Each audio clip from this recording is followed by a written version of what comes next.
All right then. So good evening, everyone. Thank you for being on this call. I really appreciate it. And I just wanted to begin this webinar, Sustaining Our Mission, Part 1, with a few opening remarks and setting the tone for what we'll be doing this evening. And then I'll toss it over to Pat Cornelius Woods to take over this session, okay? Awesome. All right then. Hello, everyone. I am so excited to see so many of us here gathered tonight. The last I saw, we had over 40 participants, which is really impressive. And so we wanted to talk a bit about things for tonight, but let's start with prayer. That's always a good place to begin. And I'll say a few words and then I'll toss it over to Pat to get into the details of tonight's meeting. Okay? So God be with you. Thank you. Let's pray. Gracious God, be with us this evening, be with each individual who's on this call together, and be with those who wish they could be here on this call, but for whatever reason, they weren't able to make it this evening. Bless the entire Diocese of Chicago as we seek your way in going forward into our future together.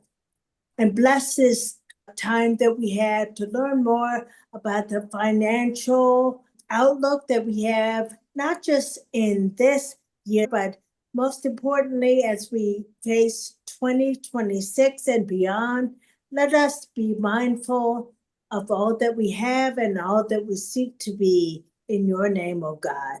Bless us and keep us this night forevermore. We ask these things in Jesus' name, and in the power of the Spirit, we all say, amen. All right then, so here we are at this webinar, Sustaining Our Mission, Part 1. And so let me just go over a few things so that we set the stage for future learning. So earlier this year, you probably recall that we started a strategic planning process, which is still ongoing. And so I want to impress, and something that really came up as we did the discovery period of the strategic plan, is that our diocese is not me and the people who are on the diocesan staff, but it's really all of us. All of us are really what our diocese is. And that includes 115 worshiping communities. And so as we talk about the diocese, I'm talking broadly about all 115 worshiping communities. And so I want to say how excited I am to have so many people on this call to learn more about our financial process. And also, I'm very excited about the whole diocese because we have really done a good job of reaching out to everyone. And what we found is that people reach back.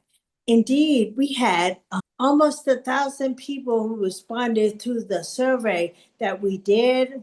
We did small group work and focus groups and talk with specific assistant entities. So we've had a whole lot of input and really valuable input about the welfare of our diocese. Although the feedback that we got was very sobering, it was also really important that everyone had a chance to weigh in. We're taking all of the advice that we've been given really seriously and really under advisement. So it's a group process that's really important to all of us. And so in terms of our financial condition, feedback that we received from our surveys and those interviews that were done was that we have grave concerns regarding the finances of the diocese. But we also have a strong desire for greater transparency and inclusion of a whole bunch of people in the planning and issuance of our financial goals in the future. And so we seek to have a better understanding of the financial issues and the processes which we go through in order to achieve those things that we'd like to see in the diocese. And so tonight's meeting is really an effort to respond to the feedback that we've already received.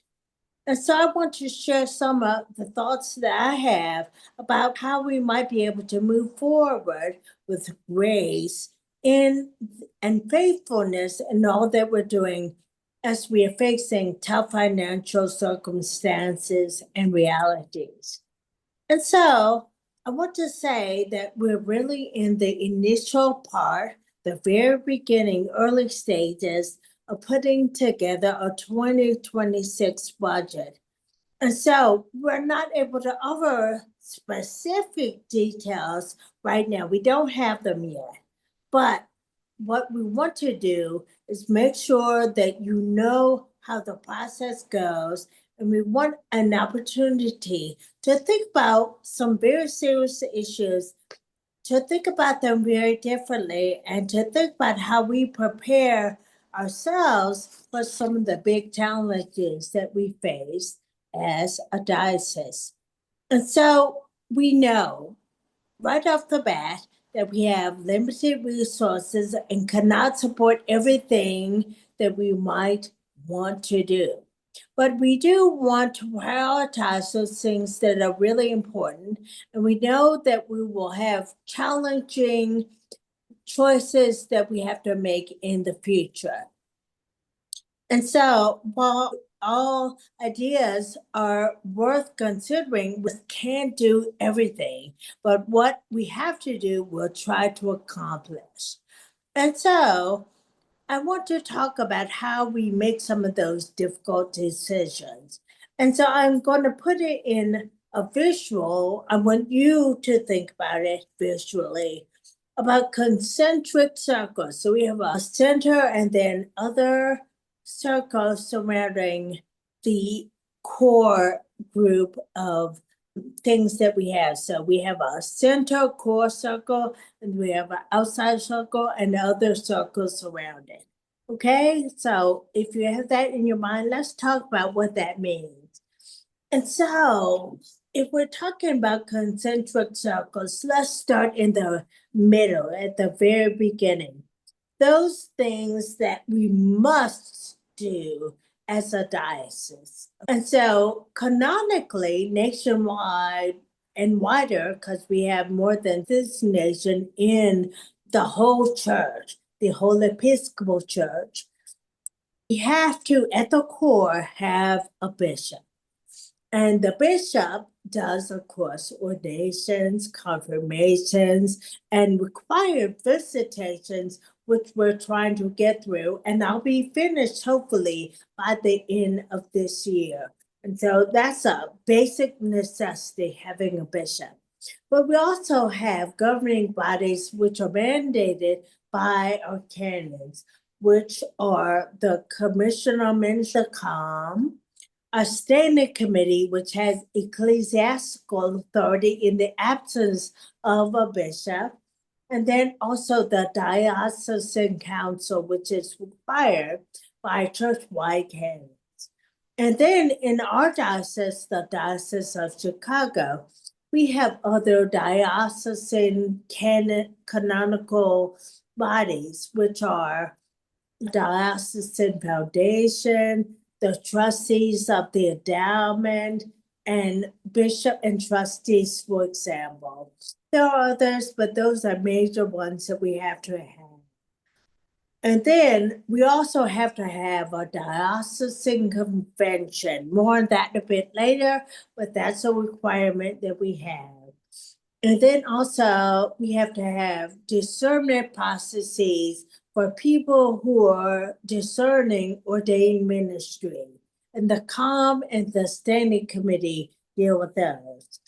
And then we also have to have transition ministry. And as different worship king communities go through times when they're without leaders and they're in a stage of searching, and so we have to have a transition ministry that's robust within the diocese. We also need human resources within the diocese, like benefits, and someone who does that coordination, a benefits coordinator. Also, we have to have a treasurer, a diocesan treasurer who is in charge of budgeting and all the finance we have in general.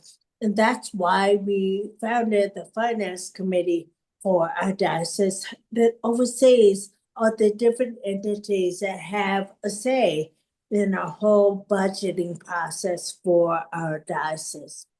And then we also have to have legal counsel. So there's a chancellor, and we also have other people who are outside counselors who help us in a variety of ways. But we have legal counsel. And then we also have a disciplinary board that's active in our diocese. And related to that, you might know a bit about Title IV, which is the disciplinary canon that affects ordained people in our Episcopal Church. So that's a basic kind of level of what we must have as a diocese. That's a core. But outside of the required things within the diocese, we'll have another circle just outside those requirements that I want to talk about a little bit. And we have those, and those are really important to us on basic level. So we need to have some say about formation in faith. Some people call it Christian formation, but we have to have that as well. We also want input in terms of multicultural ministry, children, youth, and young adult ministry, leadership development, both lay and ordained, and we have several parishes that don't envision having clergy-led support immediately, but lay support is very important, and we talk about and have available within the diocese leadership development and also pastoral care for all our leaders. And also within our diocese, it's really important the communications that we have with people as well as our development. And so all of that is something that's really important in our diocese and will be that second core value portion of the work that we do as a diocese. And there might be more, but those are important aspects of what we do. And then we also have some things outside. And as we look at those, there are things that we think that we should do. And there might be also things that we just can't do. We can't afford it. It's a great idea. We'd love to do it, but we might not be able to do that. And so certain things that have come up might fall into those categories as well.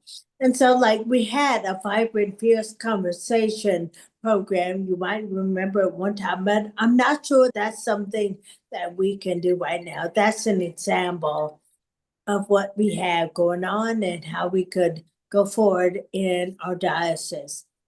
And so you might ask then, how do we decide on the outer rings of these concentric circles? Remember, the core we have no choice on.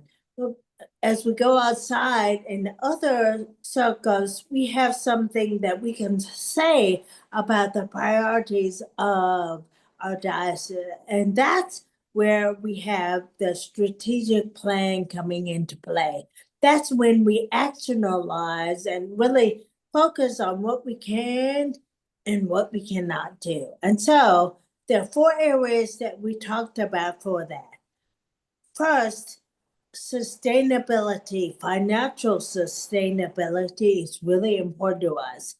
And then congregational vitality, its core is really important for us. And that came out also in our strategic planning. We want to strengthen, number 3, the relationships and the connectedness that we have as a diocese. That came out really strongly in the initial stages of our strategic planning. And so we have this saying that goes along with it, and that is we have connectedness, not perfection, connection, not perfection. And so we're going into that. So we're talking about that as we unfold the strategic planning process. And finally, prophetic witness and social justice are really important to us as a diocese. And so we've already taken some steps to really ground our priorities within our diocese. For instance, tonight's meeting speaks to something very important to us, and that is our financial viability, but also transparency that we have here. Greater transparency, especially as it deals with our diocesan finances. We want a clearer overview of what's important in our diocese so that we can really have everyone understand what we're trying to present and what's important to us. Then also, we found early in this discovery phase of our strategic plan that people wanted an in-person convention. They really wanted that to be something that we do. And so we've already announced that we will have the November 22nd portion of our diocesan convention in person. We reached out to people, and we also had some benefactors that gave us the opportunity to have an in-person. That was really important to us. And then it'll be also a two-part thing.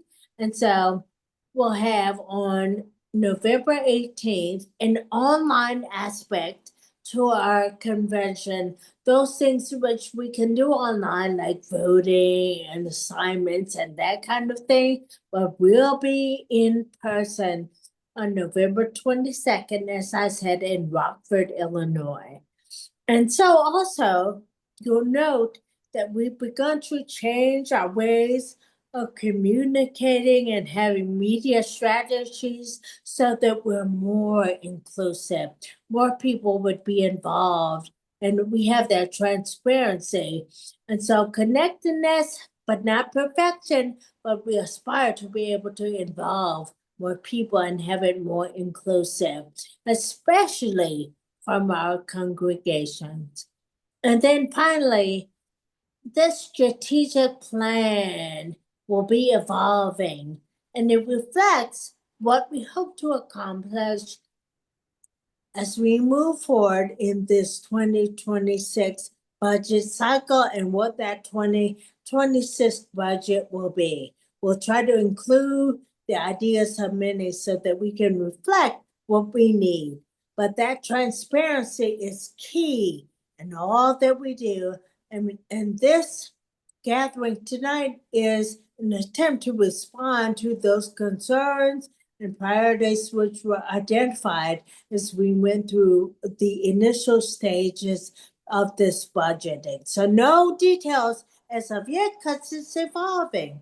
And so with that, I'd like to turn the program over to Pat Cornelius Woods, who is the co-chair of our finance committee and is also warden of our diocesan council. And she will explain a little more about our diocesan finance structure and will share some critical points about our trends and our challenges as we go forward as a diocese and as we plan for this 2026 budget. So Matt, thank you for all that you all are doing, and I turn it over to you. Thank you, Bishop Paula. Good evening, everyone. I am also very excited to see so many people online to talk about our finances. I'm going to, as the bishop has said, talk a little bit actually about what I'll say is four main questions that I've heard a lot about, some of it from the strategic plan, most of it from the strategic planning process or things that have been an offshoot of that.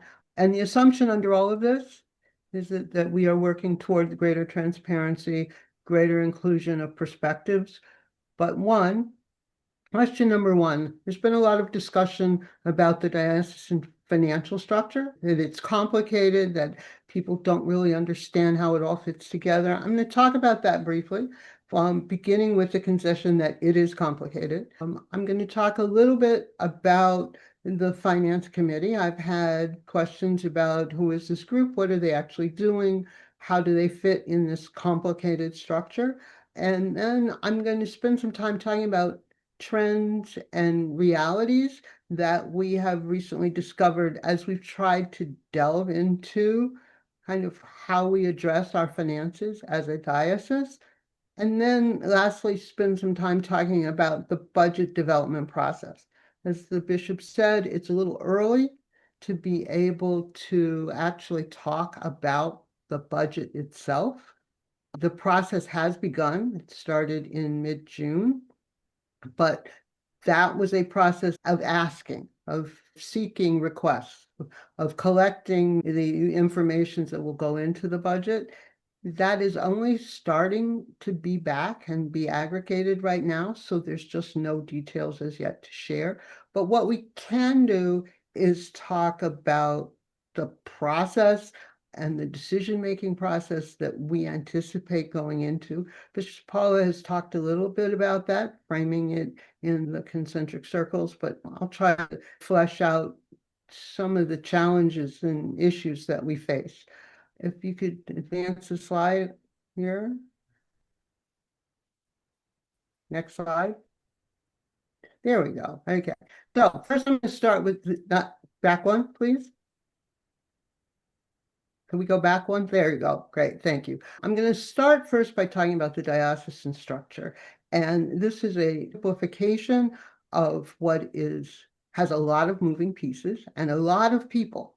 But fundamentally, the diocesan financial structure starts with the 115 congregation. They are the base. Without them, none of the rest works. That is kind of the foundation. Then the assets, the general resources are held by 7 distinct diocesan-wide financial entities. And this is where I think people tend to say, this is awfully complicated. Some of these are canonically mandated.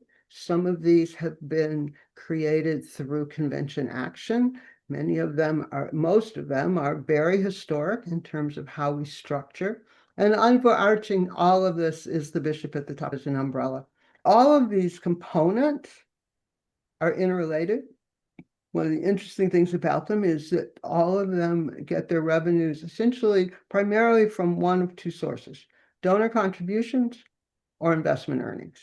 And all of them are supported by the bishop's staff, by some of those canonical governing bodies that the bishop alluded to earlier in her comments, and then by advisory bodies like the Finance Committee and the Diocesan Audit Committee. I should say all of these 7 distinct entities are audited by an outside independent auditor. All of them are right now actually just completed audits. All of them have clean audits, which basically means that their financial reporting is accurate and reflective of their financial state. So we start with that as the base. And then if we can move forward, let's talk about some of these entities a little bit. Here you'll see actually, again, all of the entities. We talk about the 7 because they are these distinct legal entities. But again, I think it's important to include the congregations who are, in this depiction, the hub, if you will, of the entire process. So starting I'm going to go counterclockwise here, starting at the top of the left. What are the entities? Bishop and trustees. Bishop and trustees is the real estate entity of the diocese, holding property, also having cash and investments.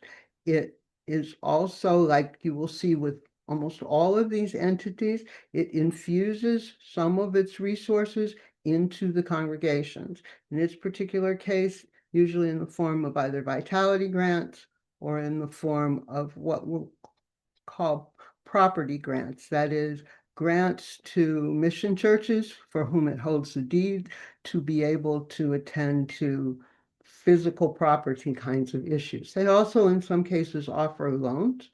And so, again, a critical kind of hub. The endowment fund is just that. It is an endowment, and the corpus is stated to follow a particular set of precepts. The endowment fund contributes also to the overall general activity of the diocese, but is mandated by how much and how, literally by a financial formula. In this case, it's 4.5% of its 5-year trailing average of the balances that you see. And you see here in this slide, there are the individual balances. What I will say to you about that is, in addition to that, they offer grants as well. And those go directly to congregations, primarily in support of capital pain initiatives. The Diocesan Foundation is really an investment vehicle. It essentially holds the investments for a number of small participating entities. And in some ways, you could think of it as a diocesan mutual fund. These are entities that have resources to invest, but perhaps are too small to really maximize what they can do. And so the aggregation of them lends strength and power. Clergy Relief Society is essentially support for retired clergy. Episcopal Charities, just what its name says, the charitable arm of our diocese. The Bishops' Fund, these are funds both, you'll see here it's referencing, held for the diocese and held for the diocese and others. Think of that as unrestricted monies and donor restricted monies. So these are funds that have been given to the bishop. She has authority over how they are dispensed. The unrestricted portion very often is used to support the operations of the diocesan office, but the restricted ones are also invested and only used in consistent with what the donor restrictions would be. These are also, and some of the interrelations of this are also through this Diocesan Foundation Fund, the donor restricted portion. So you have a split function with regards to those funds. And then the part that we most often mean when we say the diocesan budget is the administrative and program fund. This is really the vehicle through which the operations occur. It too has a second component, which are pass-throughs. That is when one of the other entities is granting or offering support, rather than have a separate administrative structure, they will utilize the administrative and program fund. So the Clergy Relief Society, for example, passes through its grants to the members of the diocese through the A&P fund. Bishops and trustees, which annually grants vitality grants and those property funding grants that I have mentioned before, don't do it directly. They do it through the administrative and program fund. Part of this is just for efficiency. Part of this is so that we can track those activities. But one of the things I think is important is all of these groups, indirectly or directly, funnel into that center hub, the congregations of the Diocese of Chicago. And all of them, though, because they are legally structured as separate legal entities, have their own governance structures. So one of the challenges is to look at the diocese as a whole. It is not any one of these, though we often speak in terms of just the administrative and program fund when we're talking about it. It is the aggregate of all of them. And so part of what brought about the Finance Committee was a need to make sure that we worked in concert as we across all of this, that we have an integrated perspective, that one entity's actions will impact another, but that there's an understanding of what those impacts may be. And that, coupled with a real concern about growing deficits, that is, our expenses exceeding our revenue with regards to the operating budget, is what brought about the Finance Committee. And so can I have the next slide, please? Oh, hello? Can we do the next slide? Thank you. So I'm going to talk a little bit about the role of the Finance Committee in relation to this and in relation to all of those entities. The Finance Committee was authorized by the Diocesan Council roughly a little over a year ago, not quite a year and a half ago. What drove it was a growing concern in the council for the overall state of the finances and the sense of, do we have a real integrated perspective of kind of the diocese as a whole? We want to move toward a path of financial sustainability, but that involves all of the aspects of the diocese, not just any single one. In short, all of these entities need to be healthy in order for us to have true financial health in the diocese. And how do we look at that? So the council was formed. It consists of representatives from all the governing body. There is a representative from the standing committee as the ecclesiastical body of the governance. There is a representative from bishops and trustees, which is also one of the approvers of our budget canonically.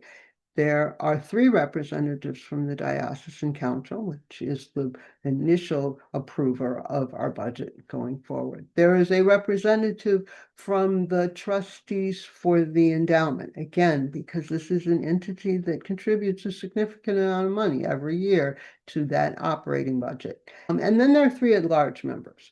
And largely this was because one of the objectives of the Finance Committee was to get perspectives and be relatively representative, not only of the governing bodies, but of the diocese at large, of the diocese wide, to have representation that crossed as many of the deaneries as possible, to begin to have also as many perspectives as possible. So while there's a lot of financial expertise on Finance Committee, not every member would label themselves a financial expert, but every member is contributing a perspective relative to what the concerns and issues are out in congregations as they try to tussle with their own financial issues. And that perspective has been really valuable.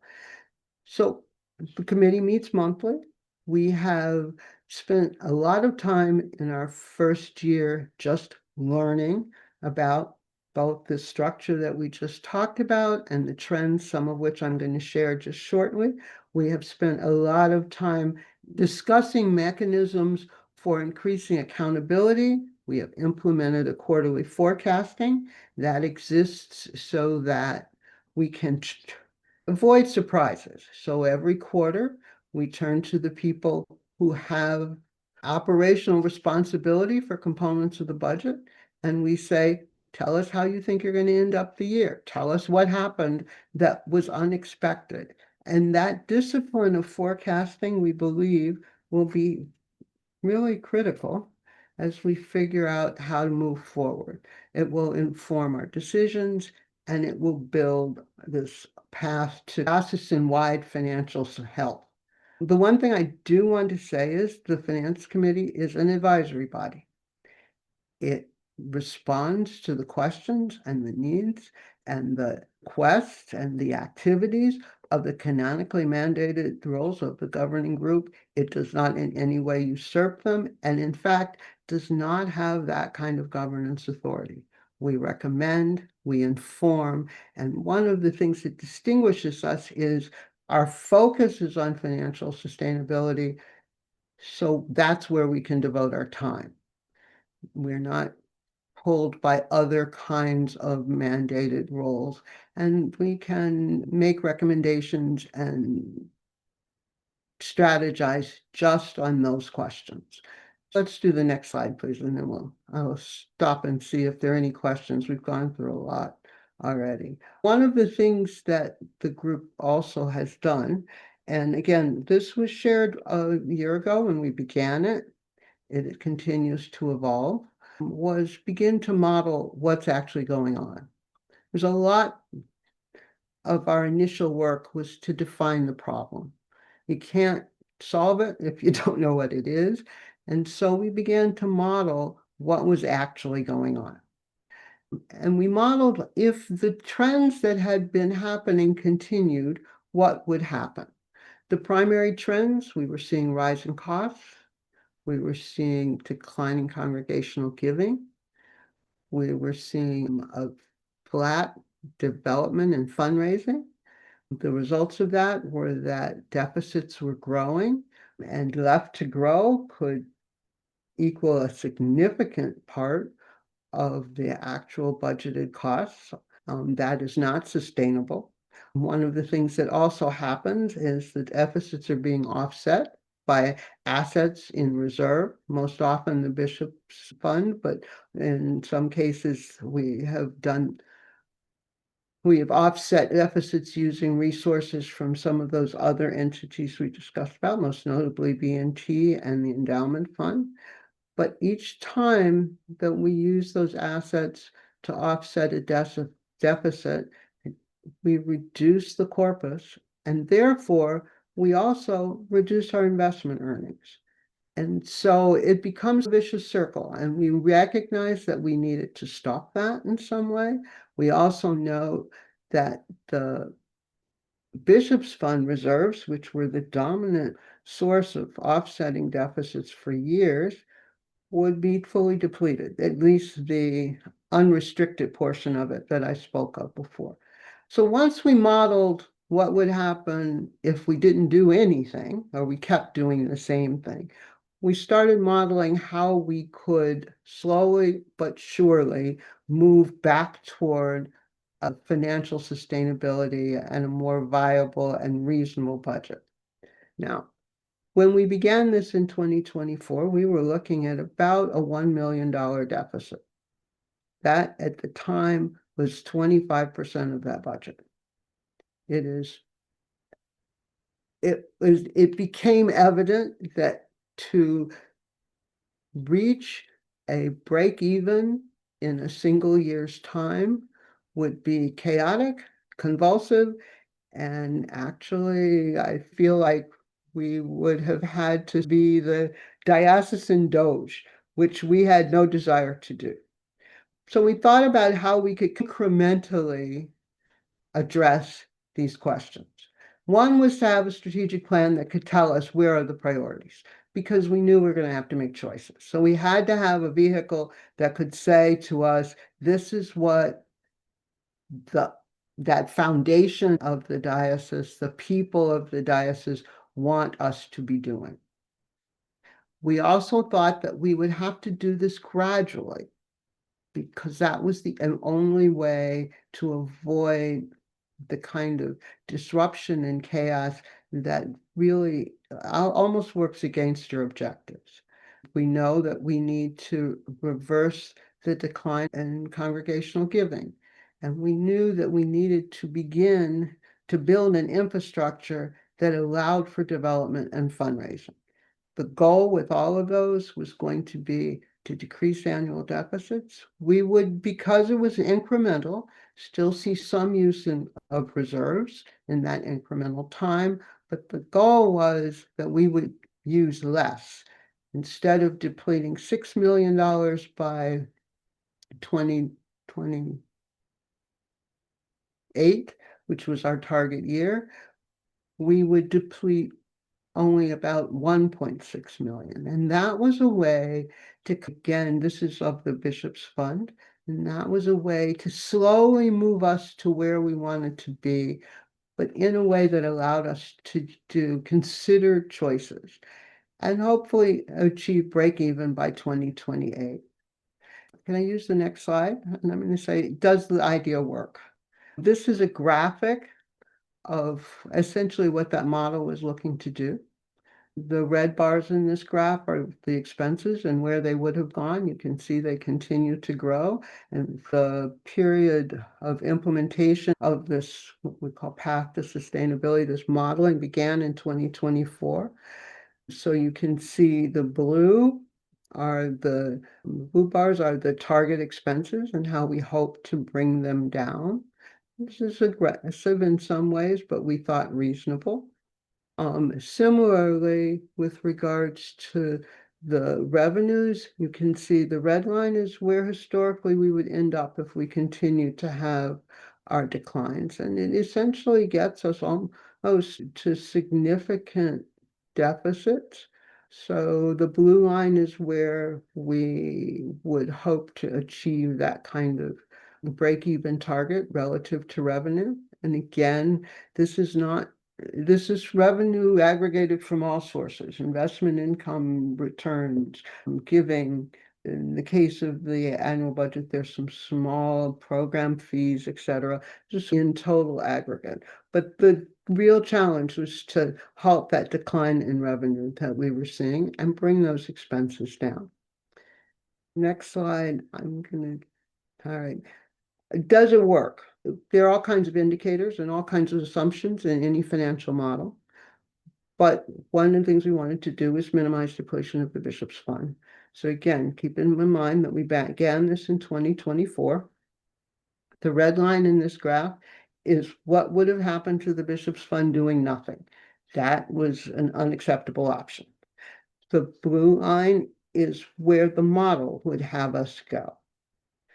The green line is where, with a lot of work and a lot of collaboration on the parts of, as I said, the governing groups of these various financial entities we talked about, with some positive trends in the stock market, with some real hard work to reduce costs. The green line is where we are right now.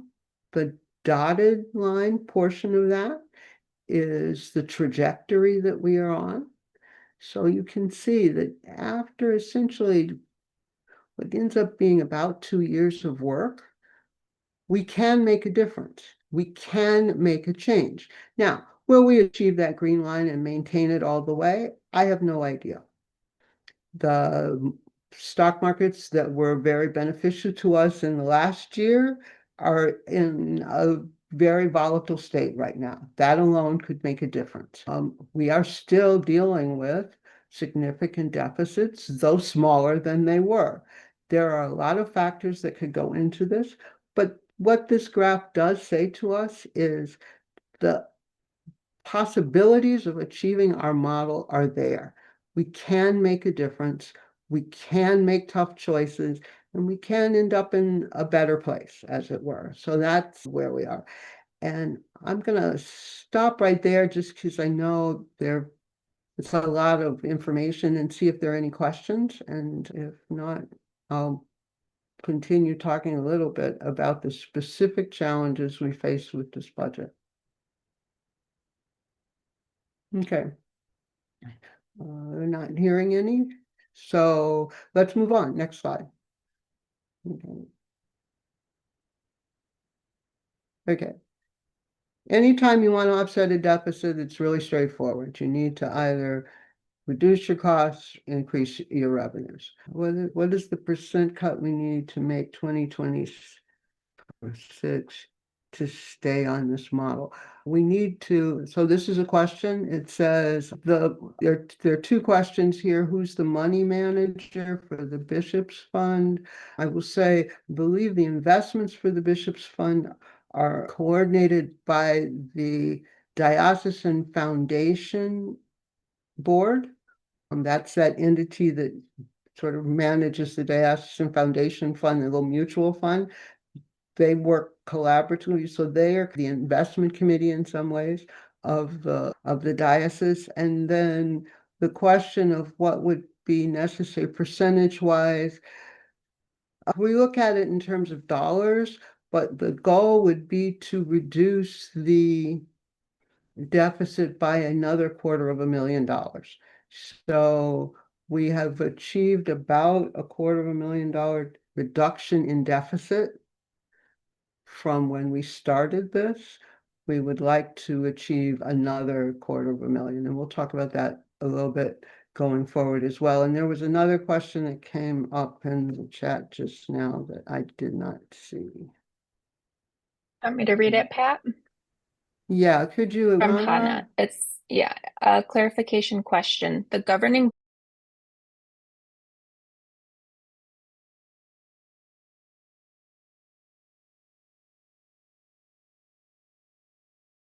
Governing which, and let's see if there was a slide that discussed the governing okay, bodies. so the governance slide, no, we go back.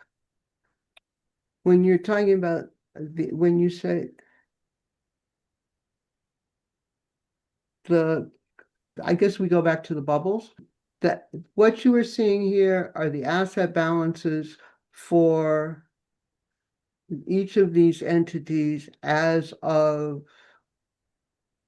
the 2024 audit, which was only completed actually last month. So these are pretty hot off the press numbers here in terms of what these assets are for these bodies. Now, what was the comparison you were making? So these are the assets of the fund of the endowment at this point in time, based on the most recent audit. But I'm not sure. So Patricia, Again, I didn't see the question. It went a little too fast for me to read, but so if you want to move forward. Pat, she's trying to ask live if that's okay with you. Okay, that's fine. Go ahead. hey, Patricia. Go ahead, Hannah. So on this slide, it shows the endowment fund at that 7.9 million Right. as of 12/31. If you go to the next slide that you showed with the budget numbers, yes. So here under revenue, it's showing endowment 3.87 million. So I was just Under curious. revenue. Oh, I think we just that must not be updated. I'm sorry. I think again, this is a model as it would, this is the model as it was developed when we first created it. So you may have some transitions happening here. But the 7.9 is what is there as of, so this would, I don't know that it doubled in that length of time, but the 7.9 is the balance in the endowment fund. Okay, great. Thank you. Okay. And as I said, those were just audited. Those audits, I don't think the final drafts of the audits have been issued yet, but the audits themselves have been completed and reviewed by the audit committee. So they're good to go shortly. So those numbers are pretty off pressures. Now, I'm sorry, let's go back a little bit. If we look at, again, I was saying the expenses, our expenses for 2025 were 3.8 million. All right. This pie graph is basically breaking expenses down. Our budget is typically developed by department, but we found it helpful to look at the budget more by function. So this is a breakdown of where those dollars are being spent. And a little more than 50% of them go to compensation, salaries and benefits.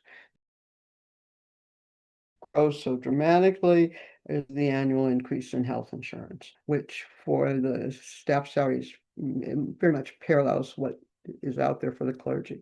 The other two biggest pieces of this budget are our assessment to the national church, or I should say the wider church. There's a little bit in here as well for the province, and the costs of 65 East Huron.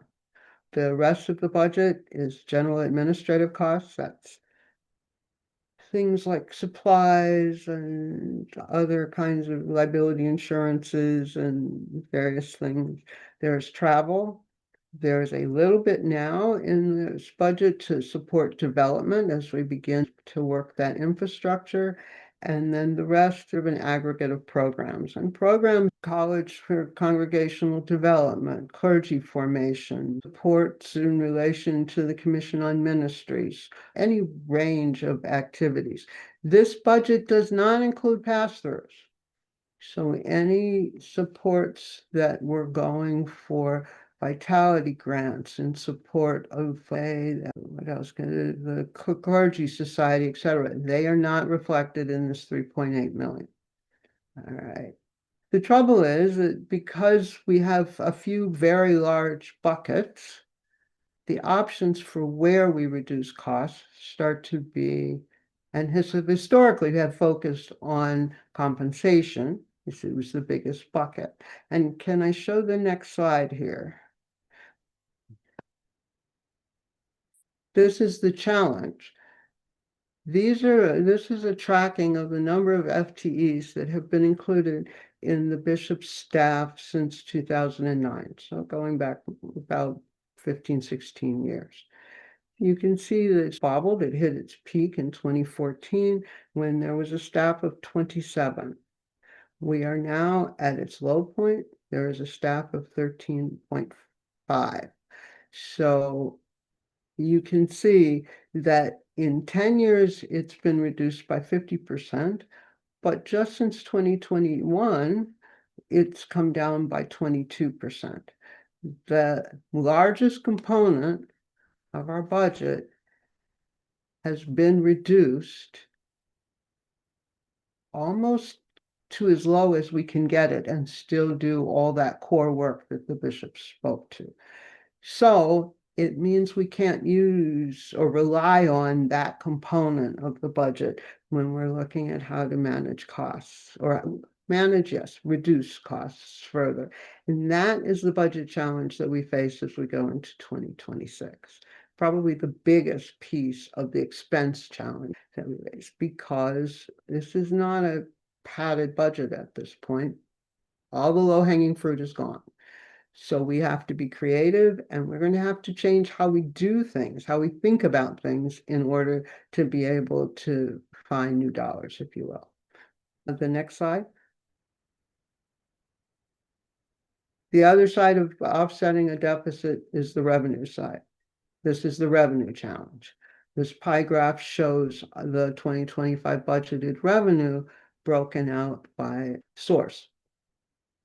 Again, you'll note the 2025 expense budget was 3.8 million. The 2025 revenue budget before the deficit offset was only 3 million. And the rest was made up by additional monies from the bishop's fund. This is, again, that reduction in the corpus of the bishop's fund that we want to begin to slow and reverse. If you look at the bishop's fund wedge in the pie, that green fund, where it should be, where not offsetting a deficit, is that dotted line, the small slice side of the dotted line. So that is one of the challenges, the fundamental challenge that is facing this budget. The other part is the largest part of our budget comes from giving, either the congregational pledges or the bishop's appeal. The congregational pledges before the deficit offset are about 61% of the revenue. After you add in the additional 793,000 from the bishop's fund, it's still 51% of the revenue, but it's declining every year and has been now since our model. It averages, like over the last 10 years, to this 2.5% as a decline, but that bobbles as well. From 2023 to 2024, there was actually a 7% decline in the common mission share. And that begins to be the next piece of the challenge. The average pledge in 2024 was 5.6% of revenue. The ask is usually 11 to 15%, depending on the size of the congregation. And can I see the next slide, please? And this is what we are faced with. The Diocese of Chicago is doing much more for many more with much less. So this is data from Province 5, which is the regional province we are a part of, as well as Iowa and Minnesota dioceses. These are essentially the areas right around us, Wisconsin, Michigan, Indiana, in addition to Iowa and Minnesota.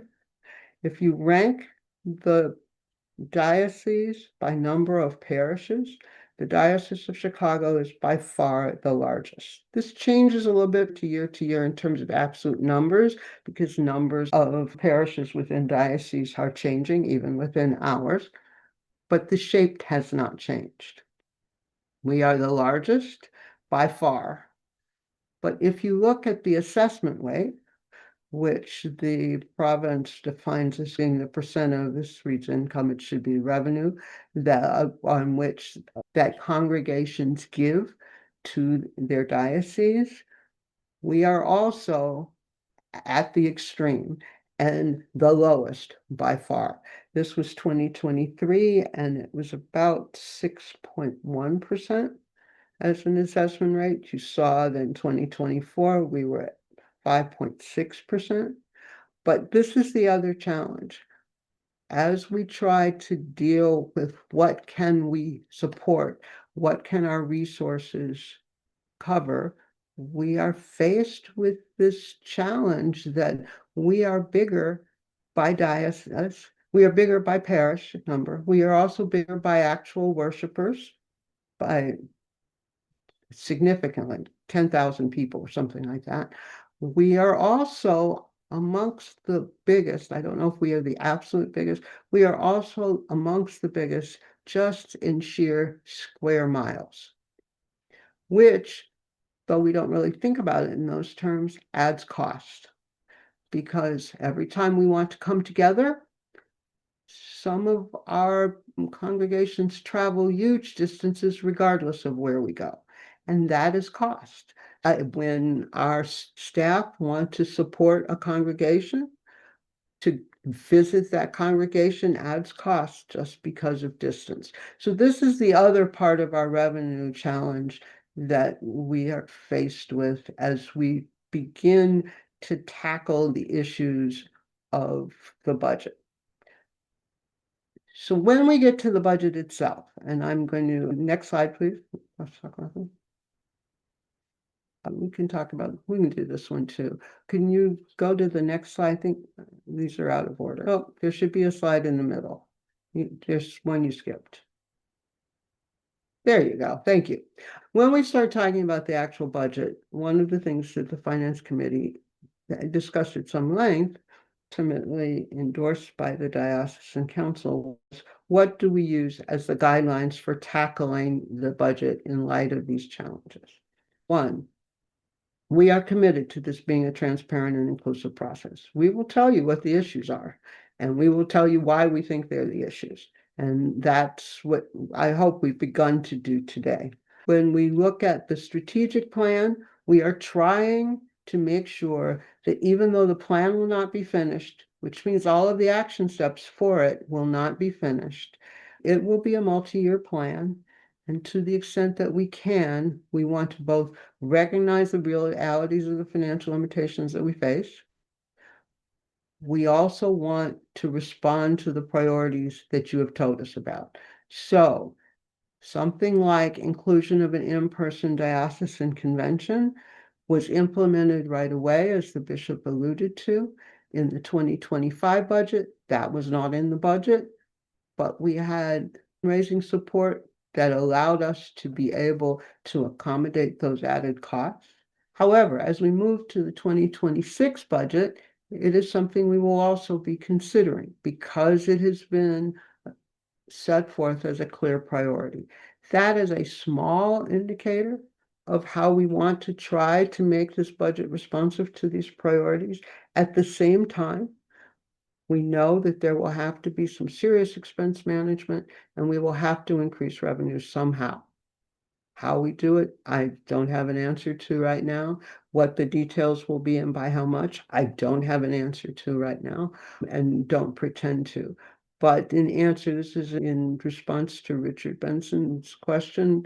Our goal is again to take another $250,000 out of the deficit by whatever means we are able to do that. The other thing I will say about the budget guidelines is while we recognize that there are significant expenses associated with having 65 East Huron, we are making no assumptions in this budget with regards to the sale. That is, the terms and negotiations around the sale rest with B&T. Again, we don't want to make assumptions because there are no specific terms set there yet. And we don't want to use assumptions that may or may not come to fruition. We don't want to speculate. So our approach to how we deal with this deficit issue and the budget issue right now is that we don't include any assumptions around 65 East Huron. Whatever comes to pass will then layer on top of what we hope will be our successes otherwise. But the other thing I will say is that because of the trends that we've shared with you, frankly, the sale of 65 East Huron in and of itself is not some saving grace to the financial problems that we have. We need to strategize how we work, how we do what we do, and how we make the decisions around what we choose to do in order to address these financial goals. And then the next slide, please. This is just the development timeline. As I said, we had talked a little bit about this before. We started in June. The development process will continue through the summer. We want people to begin to talk about and share and brainstorm. Those are important things. It's very important that we have that feedback of where people's priorities are. There will be some iterations that go on with regards to visions and suggestions and responses to unforeseen circumstances, which always happen. We hope to have a fairly substantive draft of the budget, but it will still be in draft form by the time we do Sustaining Our Mission Part 2, essentially another opportunity to talk with the diocesan community about what the budget is containing, and that would be more budget specifics. Today's more conceptual, that's more budget specifics. And then ultimately, the budget approval process is in September. The Finance Committee will hopefully develop and review a final draft in the middle of the month. It will then go to the Diocesan Council and then to bishops and trustees. They are canonically mandated to approve the budget, and then we'll be ready for presentation to convention in November.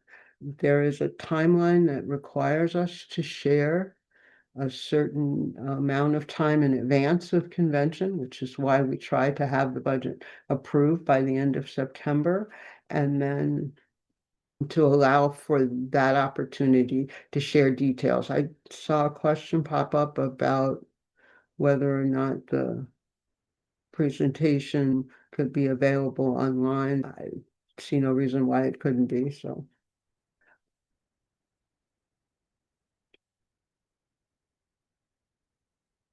Says, is the 11% sent to the wider church and national church mandated or discretionary? I believe it's mandated.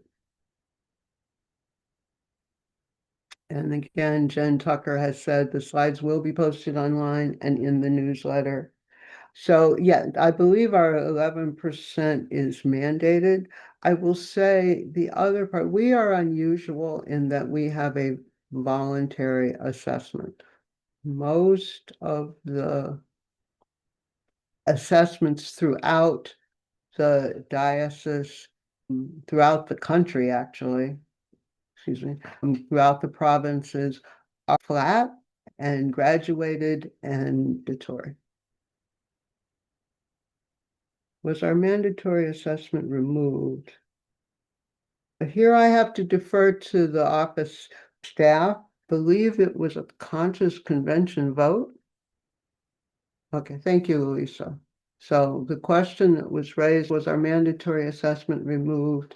Was it under Bishop Purcell? Louisa says it was under Bishop Griswold and it was at the convention.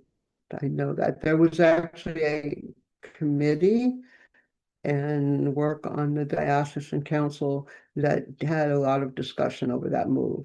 Okay, and Gina Volpe says that was 1992, so that 30 years ago, 33 years ago. So are there other questions? And whether I'm going to stop right there and see. And we can close this out.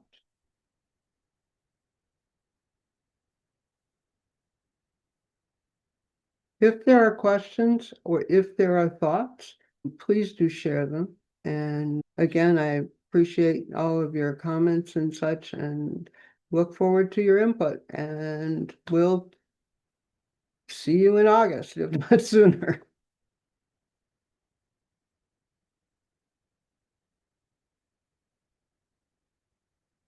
Okay.